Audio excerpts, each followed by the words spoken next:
반갑습니다. 오종혁 국어선생님입니다. 오늘은 피혁사무라는 작품을 공부를 하겠습니다. 자, 작가는 오병훈이시고요. 수필가이자 식물학자입니다. 그래서 전국의 명산과 도서벽지를 누비면서 자생식물을 연구하는 동시에, 그죠? 스스로 생장한다는 얘기예요. 동시에 수필을 쓰고 계신 분입니다. 그래서 주요 저서로 솔잎차를 마신다던가 꽃이 있는 삶 등이 있다. 이렇게 수필가이자 식물학자라는 거 굉장히 재미있고 흥미로운 그 직업인 것 같아요. 식물을 관찰하면서 그걸 또 글로 남기는, 그렇죠? 아주 제가 해보고 싶은 일 중에 하나인 것 같습니다. 자, 한번 내용이 어떤 건가 볼까요? 허리띠라는 제재네요. 허리띠. 여러분 허리띠 아시죠? 그리고 제목은 피혁사무인데요. 이 피혁사무는 이제 가죽으로 된 세 친구를 얘기하는 겁니다. 우리 지난 시간에는 바느질 친구 7친구가 나왔는데 오늘은 가죽에 관련된 세 가지 친구가 나왔으니까 세 친구에 대해서 공부를 합시다. 허리띠라는 것은 허리띠의 일상과 최근의 고민에 대해서 이야기를 합니다. 첫 번째 문단에서는요.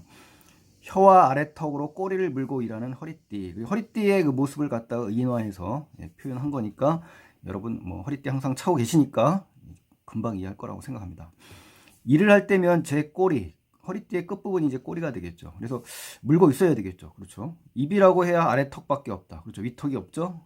가느다란 혀 있죠. 하나와 턱을 의지하여 제 꼬리를 잘도 물고 있다. 아주 기가 막힌 표현이네요. 그렇죠? 허리띠를 지금 의인화해 가지고 허리에 채워진 모습을 지금 의인화해서 비유적인 표현으로 잘 표현했습니다. 여러분. 하루 종일 어때요? 주인의 허리를 껴안았죠. 숨죽인 채 지내죠. 어쩌다 주인이 배에 힘이라도 주게 되면 어떻게 돼요? 턱이 빠질까 걱정이 나죠. 여러분. 뱃살이 늘어나고 또 거기다가 또 힘이라도 준다면 턱이 빠질 수가 있죠. 실제 녀석, 자, 여기서 녀석이라고 표현했는데 허리띠입니다. 허리띠. 3인칭 관찰자 시점이라는 거 같습니다. 그죠? 소설로 말하면.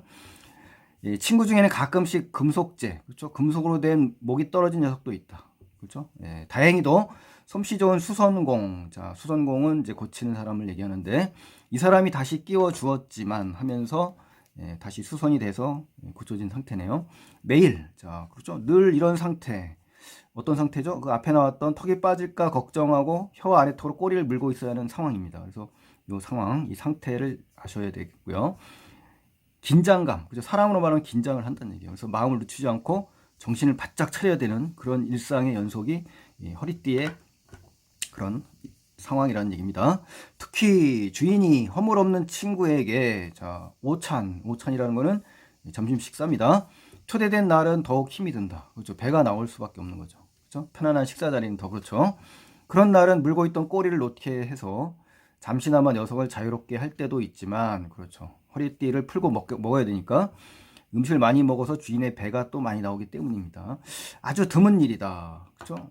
그러니까 이제 꼬리를 놓게 하여 잠시 휴식을 주는 게 이게 자주 있는 일은 아니라고 하네요. 그렇죠? 왜냐하면 음식을 많이 먹어서 주인의 배가 많이 나오기 때문이죠. 그렇죠? 자, 자유롭게 할 때는 그렇다는 거예요. 자, 술에 취해 허리띠로 뱀 흉내를 내는 마치 뱀 모양이죠. 그죠? 별난 친구의 주인 그랬는데요. 친구 중에 이제 허리띠 친구입니다, 여러분. 별난 녀석도 있다. 그의 주인이 모임의 뒤풀이 같은 곳에 가서 취하기라도 하면 허리띠를 꼭 껴안고 있어야 할 녀석의 머리를 잡고 꼬리까지 딱 뺍니다. 그리고는 모가지를 잡은 채 배를 훑어내리면서 익살스럽게 외친다는 겁니다. 그러니까 남을 웃기려고 일부러 웃은 그런 말이나 행동 이런 걸 한다는 얘기예요. 재미있게 또 어떤 코미디처럼 코믹하게 이제 하는 장면이라는 거죠. 술을 마시고 나서. 그렇죠? 이것이 무엇이냐 하면 배암이야. 배암이라는 것은 이제 뱀을 우스꽝스럽게 표현한 단어입니다, 여러분. 애들은 가, 어른들은 보짝보짝 다가와 바짝바짝입니다, 여러분. 취중 사람들이 이제 배꼽이 빠질까 걱정이다. 뭡니까? 몹시 웃어서 걱정이라는 겁니다. 그래서 여러분 한자 중에 이제 너무 웃어서 기절할 정도로 웃긴 상황, 포복절도라고 합니다, 여러분. 그래서 이제 이러한 상황이라는 거 너무 웃기다는 거죠. 배암이 무엇이기에 저렇게 재밌을까라는 거죠. 자, 여기까지는 이제 주인의 어떤 특별한 별난 모습을 좀 볼 수가 있고요. 자, 세 번째입니다. 허리띠가 이제 고민합니다. 그리고 나이가 들수록 입지가 좁아져요. 그거에 대한 서글픔. 허리띠도 이런 서글픔이 있다고 이제 비유해서 쓴 겁니다. 요즘 녀석에게는 고민이 하나 있다. 주인의 허리가 점점 굵어져요. 지난해 이미 사용하는 구멍이 한 칸 더 뒤로 밀려났어요. 그러니까 주인의 허리가 굵어질수록 다 밀려나겠죠. 주인의 허리가 굵어질수록 녀석은 입으로 꼬리를 잡기가 힘겨워요. 그래서 이제 꼬리에 구멍이 2개밖에 남지 않았다. 그러니까 2개 이상은 더 이상 구멍을 낼 수가 없는 상황이죠. 그러니까 허리띠에 고민을 지금 마치 그 의인화해서 실감나게 표현한 겁니다. 마지막 구멍까지 턱이 닿을 수 있으면 녀석도 버틸 수 있겠지만 그 이상은 곤란하죠. 그렇죠? 주인이 크고 잘생긴 신참. 자, 신참은 뭐냐면은 이제 새내기입니다. 새내기. 신진, 신임. 그 새로운 허리띠를 얘기하는 겁니다. 그래서 하나 데려올까 염려된다. 새 허리띠를 살까봐 이제 조바심이 난다는 거다. 염려. 우리 한자로 어떤 게 있을까요? 전전, 긍긍, 그렇죠? 노심, 초사. 뭐 이런 한자로 연결 지을 수가 있습니다. 염려는 시장에 가면 이제 얼룩무늬 악어 가죽이라든가, 그렇죠? 부드러운 양 가죽까지 갖가지 색깔 모양, 가지각색의 그 다양한 이러한 모양을 한 예쁜 것들이 얼마든지 있다. 그렇죠. 나이를 먹은 것도 이제 서러운데 그들은 누구예요? 크고 잘생긴 녀석들입니다. 즉 신참 녀석들 여기요. 밀려날 것 같아서 물리거나 이제 쫓겨날 것 같은 것을 생각하게 되면은 앞날이 서글퍼진다. 그래서 서글픔과 서러움, 염려 이러한 허리띠의 그 내면을 좀 파악하는 것이 좋습니다. 나이가 들수록 점점 입지가 좁아지는 현실을 빗대어 표현한 부분이다. 그래서 비유가 쓰였다는 것까지 정확히 파악하셔야 됩니다, 여러분. 그래서 요즘 허리띠의 고민은 뭐냐 그러면 허리띠는 주인의 허리가 굵어지고 있죠. 그래서 입으로 꼬리를 잡기가 힘겹죠. 그러자 주인이 어때요? 크고 잘생긴 신참 녀석을 데려올까 정말 노심초사 전전긍긍한다. 여기에 정리를 해주시면 될 것 같아요. 자, 그다음에 이제 다음 페이지 8쪽을 넘겨보세요, 여러분. 8쪽에 이제 정리를 하면요, 지금 그 허리띠에 대해서 외양이라는 것, 겉모습이죠. 가느다란 혀 하나가 있고 턱을 의지하죠. 제 꼬리를 물고 있다는 것이 이제 허리띠의 외양 묘사입니다. 그래서 꼬리에 구멍이 2개밖에 남지 않은 현재 상황을 얘기하고 있고요. 자, 그러면 이제 이것을 이제 의미하는 상황은 뭐냐? 주인이 신참 녀석을 데려올까 염려하는 상황이에요. 그렇죠? 낡은 허리띠가 나이를 먹는 것도 서럽다. 그리고 나서 밀려날 것 같아서 앞날이 서글퍼진다. 뭐 이러한 것이 이제 현재 상황에 담긴 심리가 되겠습니다, 여러분. 그걸 갖다가 묘사를 한 거예요. 자, 외양 묘사가 쓰였다는 것까지 좀 기억하시고요. 이제 구두입니다. 두 번째 친구는 이제 구두. 구두의 일상 나오고요. 구두 아가씨를 만났던 특별한 경험을 얘기합니다. 구두의 외양인데 겉모습입니다. 이 녀석들은 쌍둥이다. 얼굴이 같고 색깔이 같다. 이 구두의 외양을 지금 제시한 겁니다. 하지만 두 녀석을 짝지어 놓으면 좌우가 대칭이다. 구의 외양 두 번째예요. 쌍둥이 녀석들은 언제나 함께 지낸다. 그렇죠? 구두가 한 켤레니까 두 짝이 어떻게 같이 다니겠죠? 주인이 외출할 때 한 녀석만 데려가는 법이 없다. 그렇죠. 외양을 묘사한 겁니다. 두 번째는 구두의 삶과 숙명에 대해서 나와요. 쌍둥이 녀석들은 아침부터 저녁까지 주인의 발을 감싸고 지내요. 이 구두의 역할이죠. 게다가 백근이 넘는 주인, 한 60kg 된다고 합니다. 온몸으로 떠받치고 어디든 해짓고 비짓고 다녀야 되는 겁니다. 그래서 아무리 몸이 고달퍼도 제 의지대로 그만둘 수 없는 숙명이에요. 그렇죠? 그러니까 운명, 어떤 피할 수 없는 정명 이런 걸 얘기하는 겁니다. 그래서 세상에 태어나 죽을 때까지 어때요? 일생 동안 주인을 위해 헌신하다가 결국 창석차에 실려 쓰레기 더미에 버려지는 이러한 일생을 보내야 된다는 얘기죠. 한 방의 눈물마저 흘리지 못한 채, 그렇죠? 누구 하나 불쌍하게 생각해 주는 이 없다라는 거죠. 그러니까 평생 고달프게 일해도 인정받지 못한 현실 세태를 반영한 거고요. 독자에게 자신의 삶을 성찰하는 계기로 작용을 하는 겁니다. 그래서 우리가 이렇게 의인화되어 있는 이런 사물을 통해서 우리 인간의 모습을 한번 견주어서 살펴볼 필요가 있는 겁니다, 여러분. 그래서 세태를 반영한 또 독자에게 성찰의 계기를 제공하는 그런 부분이다라는 거 꼭 기억하셔야 될 것 같습니다. 중요합니다. 세 번째는 이제 구두가 신이 날 때 상황이에요. 그래서 주인이 무슨 행사장이라도 가는 날은 덩달아 신바람이 난다. 그러니까 주인이 광나게 구두를 닦기 때문에 이제 좋은 거죠. 때 빼고 광내면, 그러니까 몸치장을 신나게 멋을 부려서 낸다면 신수라는 건 이제 겉모양입니다. 그래서 용모나 풍채라고 바꿀 수가 있고요. 신수가 훤해지고 콧등이 주인의 머리처럼 반짝반짝 광이 난다. 그러니까 이제 대머리인데요. 대머리처럼 빛난다는 것은 이제 비유적인 표현, 직유입니다. 잘 나가는 신참 녀석에는 꿀리지 않는다. 그러니까 이제 눌리지 않는다. 기세가 눌리지 않는다. 뭐 이런 얘기고요. 자, 네 번째 문단 갈까요? 구두가 싫어하는 날씨와 길의 상태입니다. 녀석들은 비 오는 날을 굉장히 싫어합니다. 그렇죠? 우리 사람도 마찬가지지만 거리에 낙엽이라도 뒹구는 날 비라도 내리면 지푸라기에 매단 해삼처럼 온몸이 풀어진다. 즉 구두가 이렇게 비 오는 날을 싫어하는 결정적인 이유가 지금 담겨 있는 겁니다. 온몸이 해삼처럼 풀어진다는 거예요. 그래서 진흙탕길, 구두가 싫어하는 길이죠.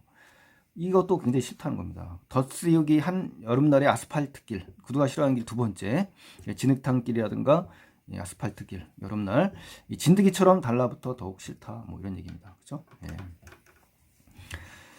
식당에서 구두 아가씨를 만나게 된 쌍둥이 구두의 사연이 지금 나오는데요. 그렇다고 고달픈 날만 계속되는 것은 아니다. 고달픈 게 아니면 뭡니까? 행복한 날이 되겠죠. 주인이 점심 식사 약속에 녀석들을 데리고 갈 때가 있다. 신을 씻고 가니까요. 현관에 녀석들을 남겨두고 방으로 들어가고 나면 종업원이 녀석들만의 자리로 잠시 옮겨놓는다. 신발장에 넣겠죠. 어느 날 녀석들은 그곳에서 신발장에서 일생 동안 가슴에 묻어둘 비밀 하나, 뭔가 흥미로운 얘기가 나오는 모양인데 구두 아가씨를 만난다는 겁니다. 그래서 뺨에 닿는 순간, 요즘 구두장 어떻습니까? 신발장에 같이 이제 붙여 놓으니까 여자의 그 구두가 있을 거 아닙니까? 닿는 것을 얘기하는 겁니다. 그래서 전율을 느낀대요. 그러니까 감격스럽다는 거죠. 구두 아가씨를 만날 때의 느낌을 이렇게 표현한 거예요. 그래서 어느 땐가 강아지 꼬리를 밟았을 때의 그 놀라운 기분. 그러니까 구두 아가씨를 만났을 때의 느낌이 되겠죠. 두 번째. 그래서 과거의 체험을 통해서 녀석의 심리를 효과적으로 전달하는 그런 표현 방식이 있다라는 것을 반드시 체크를 하셔야 됩니다. 과거의 체험을 통해서 녀석의 심리를 효과적으로 전달한다. 그러니까 강아지 꼬리를 밟았을 때가 바로 과거입니다. 아셨죠? 과거의 체험을 바탕으로 구두의 심리를 효과적으로 독자에게 전달한다. 이렇게 기억을 하셔야 돼요. 게다가 또 있다. 부드럽고 달콤한 냄새가 코끝을 간지리기까지 한다. 그러니까 구두 아가씨를 만났을 때의 느낌, 즉 금상첨화라는 한자성어 기억나실 겁니다. 예. 좋은 일에 또 더 좋은 일이 생기는 거죠. 자, 이제 9페이지로 넘어가시겠고요. 9페이지에 보시면 6번째 문단인데, 발냄새도 이제 운명으로 받아들였던 구두입니다. 발냄새 여러분 굉장히 고약한데요. 운명이라고 생각합니다. 그동안 주인 댁 딸까지도 싫어하는 이 냄새, 이 주인의 발냄새를 잘도 참아왔죠. 인내력 있게. 솔직히 말해서 녀석도 처음에는 발냄새가 싫었지만 이제는 운명이라니 하고 살아갑니다. 그러니까 발냄새도 이제 숙명으로 살아가는 이 구두의 태도를 좀 알 수가 있고요. 그래서 얼마 전부터 오히려 구수한 청국장 냄새쯤으로 여겨왔대요. 구두의 고달픈 처지를 재미있게 지금 풀어내는 장면이에요. 자, 7번째 이제 문단 갈까요? 구두 아가씨와의 만남을 이제 소중히 간직합니다. 이 쌍둥이 구두가. 그런 게 그게 아니다. 같은 처지이면서 어찌 이처럼 향기로울 수가 있을까? 같은 처지, 우리 동병상련의 한자 이거 알아두셔야 됩니다. 왜? 아침부터 저녁까지 주인의 발을 감싸고 다녀야 하는 처지가 같다는 거예요. 그래서 동병상련이란 말 꼭 기억하시고요. 녀석들의 옆에 다소곳이 머리를 맞대고 있는 아가씨로부터 솜사탕처럼 부드러운 향기가 스며 나왔다. 게다가 잘록한 허리 위하며 쭉 뻗은 각선미가 너무나 아름다웠다. 그러니까 식당에서 만난 구두 아가씨의 아름다운 모습을 얘기한 거고요. 외향묘사를 통해서 만약에 구두 아가씨의 성격을 간접 제시했다, 이건 아닙니다. 아셨죠? 단지 아름다운 모습을 묘사한 겁니다. 성격까지 드러내는 그러한 그 간접 제시는 아닙니다, 여러분. 세상에 이처럼 아름다운 그 아가씨가 있을까? 향기는 그들만의 작은 공간 전체로 퍼졌다. 녀석들은 아가씨와 함께 지냈던 짧은 시간을 영원히 잊을 수 없을 것 같았다. 그 일이 있었던 뒤부터 녀석들은 비밀의 씨앗을 마음밭에 심은 채 살아간다. 그러니까 비유적인 표현을 써서요, 아주 그 독자의 그 흥미, 이것을 갖다가 끌어올리는데 아주 제격인 표현을 썼다는 거 아주 중요합니다, 여러분. 자, 주인이 다시 그 식당으로 가서 아가씨를 만나게 해주지 않을까 하는 기대감으로 그랬다는 얘기죠. 기대감도 있는 거네요, 그렇죠? 예. 쌍둥이 구두가 얻은 비밀은 뭐다? 구두 아가씨와 함께 했던 이 짧은 시간, 그녀의 부드럽고 달콤한 향기와 아름다움을 느낄 수 있었던 경험을 지금 제시한 겁니다. 자, 그럼 정리할까요? 이 구두의 외양은 어떻습니까? 얼굴과 색깔이 같지만 좌우가 대칭인 쌍둥이에요. 그리고 행사장이라도 간 날에는 반짝반짝 광이 날 정도로 치장을 하게 됩니다. 이 상황은 뭐죠? 그러니까 아침부터 저녁까지 주인의 발을 감싸고 지내고 있죠, 구두가. 식당에서 또 아름다운 구두 아가씨를 만나면 또 잊지 못할 비밀을 간직하게 되는 이러한 상황을 지금 제시했어요. 그래서 외향묘사와 상황, 구두의 상황을 꼭 기억하시고요. 자, 여기까지 이제 특징을 정리하면 비종결 문장으로 글을 마무리합니다. 기대감으로 하면서 종결이 되지 않았습니다, 서술어가. 그래서 현재 시제가 또 주로 나오면서 현장감과 어떤 구체성, 생생함을 보여줍니다. 그래서 일화, 에피소드죠. 이걸 제시해서 글의 흥미를 훨씬 더 높인다. 이렇게 해서 요거까지도 이 글의 특징을 정리해 주시면 정말 좋겠습니다, 여러분. 자, 이제 세 번째 지갑입니다. 지갑. 가죽으로 된 친구. 세 번째. 주인의 지갑에 들어있는 것들은 뭐냐? 가장 깊은 곳, 옷의 속주머니죠. 얌전히 숨어있다. 언제나 주인의 심장 소리를 자장가처럼 들으며 잠을 든다. 딱히 무슨 거룩한 일이라고 할 수는 없지만 나름대로 할 일이 있어요. 그게 뭐냐? 주인의 얼굴이 찍힌 주민등록증이라든가 신용카드, 사진, 뭐 이름을 적은 몇 장의 종이 조각 이런 것들, 주인의 지갑에 들어있는 것들은 주인이 끔찍이 아끼는 것들입니다. 이게 보듬고 다닌다. 그래서 더 중요한 건 뭐냐? 주인의 총애를 받는 물건은 뭐냐? 종이라는 거, 종이. 그렇죠? 돈이죠, 돈. 지폐. 그렇죠? 그래서 주인은 그 종이를 먹을 것으로 바꾼다. 교환해서 사 먹는다는 얘기죠. 꼭 있어야 할 것들을 품고 있다 보니, 그러니까 이거 뭡니까? 중요한, 그렇죠? 굉장히 중요한 것들을 가지고 다닌다는 얘기예요. 그 녀석, 지갑이죠. 주인의 총애, 총애라는 건요, 남달리 귀여워하고 사랑을 받는 겁니다. 그래서 의기양양하게 아주 지낸다. 득이양양이라고 바꿀 수가 있고요. 만족한 마음, 흡족한 얼굴을 하고 당당히 다닌다는 얘기입니다. 자, 두 번째입니다. 주인과 영원히 함께 하겠다고 다짐했던 지갑의 모습이에요. 그래서 그때 언제냐면 이제 뒤에 나옵니다만 지갑 헤어지게 된 때거든요. 1화를 소개하는 겁니다. 1화요. 생각하면 지금도 아찔하다. 그러니까 아찔하다는 건 뭐예요? 굉장히 까마득하고 무섭고 아득하다. 뭐 이런 얘기죠. 주인과 영원히 이별할 줄은 몰랐었어요. 이별에 한번 경험을 바탕으로 다시 만난 것 같아요. 그렇죠? 네. 주인은 녀석에게 늘 이렇게 말했어요. 사나이는 명예롭게 살다 그 명예를 위해 죽을 수 있어야 해. 라고 이제 항상 입에 달고 살았나 봐요. 자, 10페이지 갑니다. 처음에는 그 말의 뜻을 잘 몰랐어요. 근데 세월이 가면서 어느 정도 이해가 됐고, 그래서 녀석은 마음속으로 다짐했어요. 주인이 자신을 버리지만 않는다면 영원히 함께 하겠다고. 근데 주인과 뭐 하는 겁니까? 의리를 지키겠다고 지갑이 다짐하는 겁니다. 예. 세 번째입니다. 소매치기 때문에 이제 주인과 이별하게 된 사연이 나옵니다. 이제. 자, 그 당시 주인은 10,000원 전철에서, 그죠? 정원이 다 찼다는 건데, 그때 문득 누군가 주인의 어깨를 툭 쳐서 주인이 넘어질 뻔했대요. 그래서 그 순간 누군가 도둑이야 소매치기다라고 외쳤다. 주인의 손이 문득 가슴으로 갔어요. 이쪽 저쪽 주머니를 다 눌러보았으나 아무것도 없었어요. 속주머니가 예리한 칼날에 이제 찢겨 나갔어요. 그러니까 결국 지갑을 훔쳐간 겁니다. 소매치기가. 주인은 마음속으로 빌었다. 사진만이라도 돌려주었으면. 그렇죠. 이제 지갑을 잊어버리면 돈도 돈이지만 그 안에 중요한 귀중품들, 사진이라든가 주민등록증, 면허증, 뭐 이런 것들 굉장히 소중한 건데, 그런 것만이라도 남아있다면 참 좋았을 텐데 하는 얘기죠. 도치법을 써서 말하고자 하는 내용을 어떻게 한다? 강조하려고 한다. 요거까지 정리해 주시고, 여기서 나온 지갑이 겪은 아찔한 일은 뭐냐? 그러면 주인이 소매치기를 당해 주인과 생이별할 뻔했었던 일을 1화를 소개한 겁니다. 자, 네 번째 마지막 문단이네요. 이 지갑과 주인이 상봉합니다. 다시 만나요. 며칠 후 녀석을 찾았다는 연락에 주인이 파출소로 달려갔다.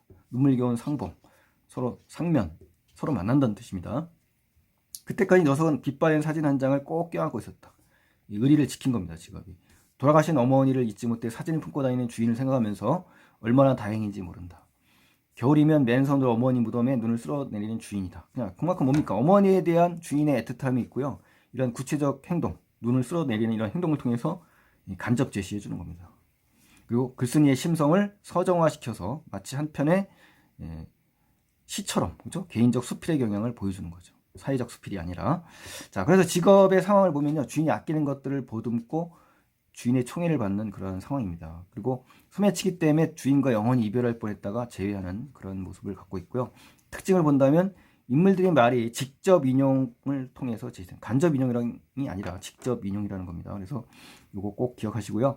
자신의 처지에 대한 녀석의 신세한탄이 주로 나타난다. 이거 아닙니다. 신세한탄 아니에요, 여러분. 자, 그러면 볼까요? 이 오병훈의 이 초록빛 찾기라는 그런 수필집에서 지금 나온 작품이에요. 자, 갈래는 현대 수필이고요. 성격 풍자, 비유, 우화, 서사적입니다. 우화와 서사, 마치 소설처럼 그런 특성을 갖고 있다는 겁니다. 서사는 마치 소설적인 요소, 줄거리가 있다는 거예요. 시간의 흐름 속에서. 풍자, 우화, 서사, 비유 꼭 기억하세요. 제재는 허리띠, 구두, 지갑이 나왔습니다. 주인을 위해서 일하는 이 세 가지 친구, 허리띠, 구두, 지갑의 일상을 지금 제시한 겁니다. 특징은 이제 가족생활 소품 세 가지를 이제 의인화했다는 거고, 3인칭 관찰자가 가까이 소품에 대해 서술했고, 피역 사무는 인생을 성찰하고 심성을 서정화하는 개인적 수필이라는 거.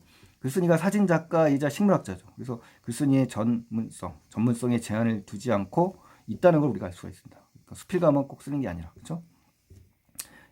자, 그리고 어머니의 사진을 늘 품고 다니는 이 주인의 모습에서 어때? 글쓴이가 사진작가라는 것을 이거 아닙니다, 여러분.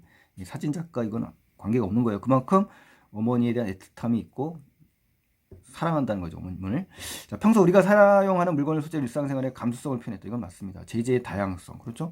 구두나 지갑 등의 일상생활 소품을 소재로 삼아서 내용을 전개했기 때문에 제재의 다양성을 보여준 겁니다. 그리고 사물을 의인화했죠? 내용을 전개해서 현대 수필이 가진 기법의 다양성의 측면도 잘 표현된 그런 작품이고요. 주인이 무슨 행사장 가는 날이면 어때? 지갑도 덩달아 신이 난다고 하면서 구두와 마음속으로 다짐하는 지갑의 모습을 우리가 확인할 수가 있습니다. 아셨죠? 자, 그래서 오늘은 이제 여기까지 하고요. 다음 1시간은 여태까지 배운 것들을 종합적으로 정리하는 부분이 나옵니다. 그래서 매력적인 오답 이야기까지 할 거니까 다음 시간 꼭 기대해 주시고요. 오늘 공부 열심히 잘 하셨고요. 예, 도움이 되었다면 구독 버튼 눌러주시고 좋아요 버튼 눌러주시면 대단히 고맙겠습니다. 감사합니다.